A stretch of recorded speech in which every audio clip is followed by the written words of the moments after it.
Alright, hello everyone out there on YouTube. This is Ken doing another review, this time on a camera actually. I just got this in the mail yesterday and played around with it for a couple hours, and this is basically going to be my out-of-the-box review. This particular camera is the Casio Exilim high-speed series, the EX-FC150. This is a direct replacement of the EX-FC100. These cameras were designed to be point-and-shoot cameras, so they're fairly slim, compact, easy to carry around with you. I had it in my pocket basically all day. No problems with that, didn't see any scratches.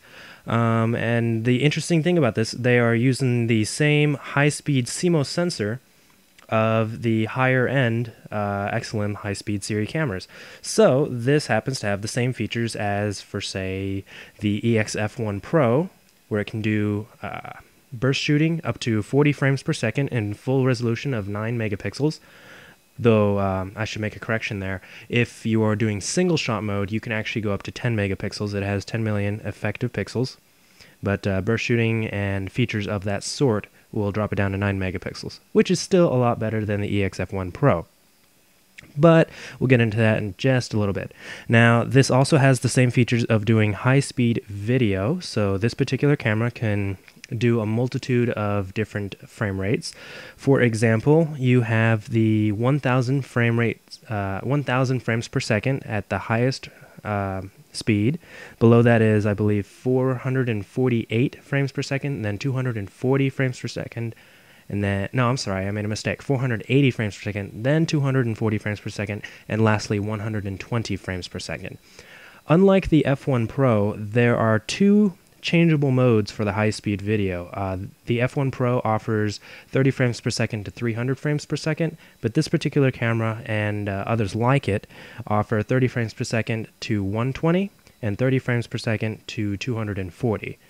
Another neat feature about this camera, which I'll be showing a little bit later, is the fact that when you are in the changeable mode from 30 frames per second to a higher frame rate, during 30 frames per second, the microphone is still capturing audio. When you click it over to the 120 or 240 frames per second, the microphone will disable, and a little icon will come on the screen as you record that shows that the microphone has been disabled. But like I said, we'll be getting that a little bit later. So let's go ahead and just break this down into some categories. The first category we're going to look at here is the look and feel of this camera. It's very sturdy. I don't hear any creaking, no moving. I could drop this and feel that I would scratch it up a little bit, but of course, I would feel that the camera would still be functional. When you turn it on, I've had this, dragging around the table a little bit and sitting like that, where the lens is actually hoisting the camera up. It can balance itself, so that's not a problem, but the lens is not flimsy enough to where that makes a problem if it's on its side. Everything seems to be a very good construction. A lot of metal parts appear to be probably aluminum for strength. Some plastic in the front. This comes in 3 different colors. I got black, of course. The other 2 options are a deep maroon red, kind of like the side of this box, and then a silver. And I'd say the feel of this is pretty good, especially for a point and shoot. Your lens is off to the side so that you've got a good grip on it with your hand. It's designed for right-handed people. You do have to watch out for your middle finger crossing the microphone. It's right down here on the bottom. Sorry if you can't see that. I'm having a little bit of difficulty remembering where my field of view is on the camera that's recording this video. Anyways, like I was saying, you want to make sure that you don't hit this microphone. Covering it up will distort all audio. This is a monorail recording system. Alright, let's see here. So the next that I'm going to go over is the controls. If you are used to the Exilim series of cameras, then nothing has really changed. There's a couple added buttons, but I'll get to that in just a moment.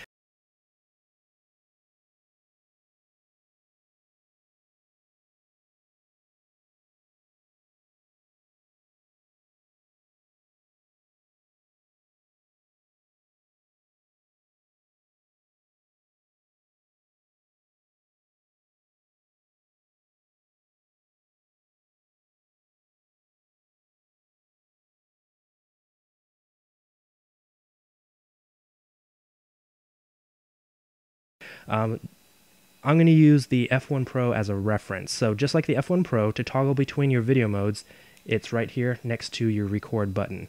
So when you're toggled to this option right here, this is your this is your HD and your standard definition video. They are combined into one toggle. To change that, you go into your menu button, go over to quality, and then change the recording mode there. If you click over to this mode over here, that is your high speed mode. So whenever you're recording in high speed, regardless if it's the 30 frame per second changeable or a dedicated high speed mode, it will always be on that toggle. And you simply push your record button to get started on recording. If you're in the 30 frame per second changeable mode, when you're recording, to change it to the higher frame rate or back to 30 frames per second, you simply hit the set button down here. This is a full directional pad toggle, up, down, left, right, it recognizes. No spinning or anything of the sort. Fairly easy to use. I've got kind of big thumbs and I have no problem hitting the buttons. If we go into the menu here, it takes about a second and a half to go ahead and get started. Alright, so pushing up will change your display, like so. Pushing down will get you to your side menu. This is where you change all your camera's options depending on the image you want to take right now. Your menu button will bring up your menu, of course, where you can go to quality, record menu, and your setup. This button down here is your best shot, where they've got a lot of different options set up. Most notably, this camera has offered a couple of new features, which are part of the high-speed series of features. It's more utilizing its high-speed CMOS sensor to get better single images, which is kind of neat. One of my favorites that I've seen done online when I was when I was checking out reviews for this camera is there's a high-speed night shot mode. What it does is, in compared to if you had this camera on a tripod and you, let's say, set it for a 1 to 1.5 second exposure, you often get a lot of bloom effect and some distorted colors. But that's how most people take photos at night. This camera, however, uses its high-speed CMOS to take a series of photos in quick succession and combine them together in one photo using smart software that Casio has developed that gets the best dynamic range of color and contrast for the image to make the most natural image possible. And it's really designed for if you don't have a tripod. So it'll take photos so quickly at night shot mode that even if your hand holding this camera, you won't see blur or anything like that, unless of course you're shaking it around a lot. Right. So the lens on this particular camera, I've read online, has 7 different modes basically, or 7 different lens categories, however they say that. I'm not too familiar with that particular terminology, so I'm not going to get into it. Lens. 5 times optical zoom, up to 20 times digital zoom. The lens will move slightly while you're zooming, so make sure you don't have that obstructed. Right. Now the modes on this particular camera, like I said, we have standard definition and high definition, as well as the high-speed modes. I normally am going to keep mine on standard definition mode, which I should probably get back to that, because this camera does not record high-definition video in a compressed format. It will record 720p video at 30 frames per second, but it's recording in an uncompressed AVI format, so you are going to reach about 4 gigabytes in size in about 16 to 19 minutes. It's not very usable for HD purposes unless you're doing quick little videos, which are fine. But this camera really, really shines when you're doing standard definition videos, especially for the fact that you have the ability to do the high-speed definition, the high-speed videos in standard definition. My most excitable feature that I actually got this camera for is the 30 frame per second to 120 frame per second high-speed shooting mode, because it will record this mode in 640 by 480 resolution. That is standard definition. I took a look at online of some videos that people have shot with this camera at that particular mode, and it looks absolutely gorgeous. Very, very fantastic. I'll be showing a clip of those mode, or at least that particular mode, a little bit later. Okay, menu system. Pretty easy access. I already kind of got into it a little bit. And your menu, there's two menus. There's your camera menu where you set up all your before your hard settings, basically is what I call them, hard settings, because these are the settings that get saved, and basically every time you turn on your phone they happen for every shot. What I call soft settings are the ones here on the side menu, which are specifically for image quality. Very easy to get to. You're always going to be pushing down to get to them, and then left and right. Hit set to select whatever you've chosen. Pretty simple and easy. I hope that was in camera view. I keep forgetting where my view is. Now, this particular camera does not come with a memory card when you buy it. It does support Secure Digital and Secure Digital high capacity cards. It does have an internal memory of about 86 megabytes, so it can be used right out of the box, but not for very much. I personally have an 8 gigabyte Class 10 SD high capacity card in there, so if you get a card that is lower speed, say slower than Class 6, you may risk the issue of frame drops during 720p recording. When that happens, your recording light will actually flash yellow. Basically, the camera can't write to the memory card fast enough to get every frame in there, and that can be a problem. So that's why I went with Class 10 to guarantee that I won't have that problem. The battery itself comes with a 1300 milliamp hour 3.7 volt lithium ion battery. I bought mine off of eBay, which I probably shouldn't have. The person who sent it to me did not send the battery, and I was very frustrated with that, but luckily I found a store locally that carried it, and it was the last one in stock. Problem solved, yada yada blah.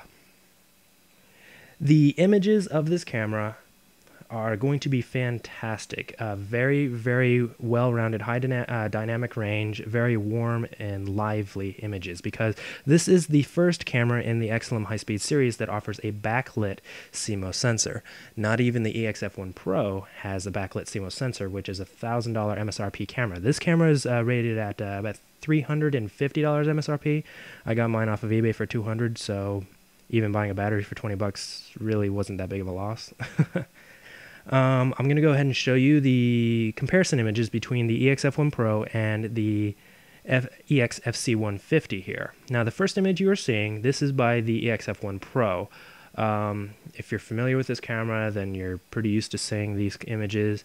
I am not using best shot mode. These are just standard automatic mode everything. These images between the two cameras were taken at basically the same time, same lighting, same tripod, and I tried to match up the images as best as I could. Now, I'm going to go ahead and show you the EX-FC150 image. As you can see, it's a bit warmer in color. The color is a little bit more vibrant. Keep in mind that you're looking at a 10 megapixel image for the FC150 compared to the 6 megapixel image of the EX-F1 Pro. So in terms of sharpness, try not to get too concerned with that, but look more at the color and the vividness of the images. So I'll go ahead and let you guys make your own decisions on that, but personally I'm very pleased at the quality of images that this point and shoot camera can make. Now I'm going to go ahead and show you a quick video of the 30 frame per second to 120 frame per second mode. In this video I'll be shooting a Nerf gun and the two different modes, 30 frames per second and 120 frames per second. Do take notice of the fact that audio is recording during 30 frames per second. Audio will not be recording during 120 frames per second video mode. Alright, so this is going to be a test of the 30 frames per second to 120 frames per second.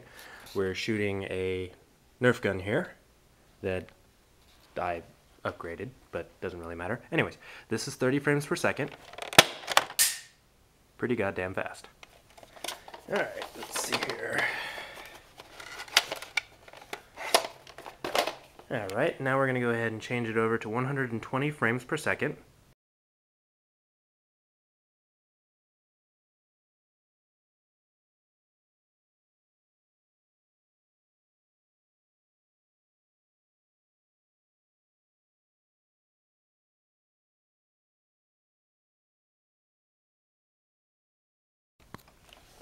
And now we're back to 30 frames per second. Again, pretty quick, but at 4 times normal speed, you're able to see some pretty good detail in the flight path of the little dart. Excellent. So now you've had a chance to go ahead and see the image quality in kind of low light settings. This room is only lit up by 2 small fluorescent bulbs. So the CMOS probably had a difficult time getting all the color that it really wanted. You might see a little bit of noise in both cameras, but I think the EX-FC150 held its own against the F1 Pro very effectively.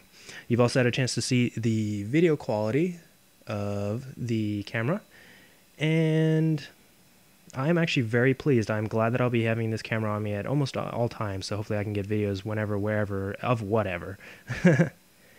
And just to close it up, I actually wanted to go ahead and dedicate this review to a good friend of mine here on YouTube, Taofledermaus. If you guys haven't seen his videos, his high-speed videos, he is also an owner of the EX-F1 Pro high-speed Exilim camera, and he's got way more toys than I do in terms of things that really shine when you view them at 10 times, 20 times, or 40 times the normal detail that the human eye can see.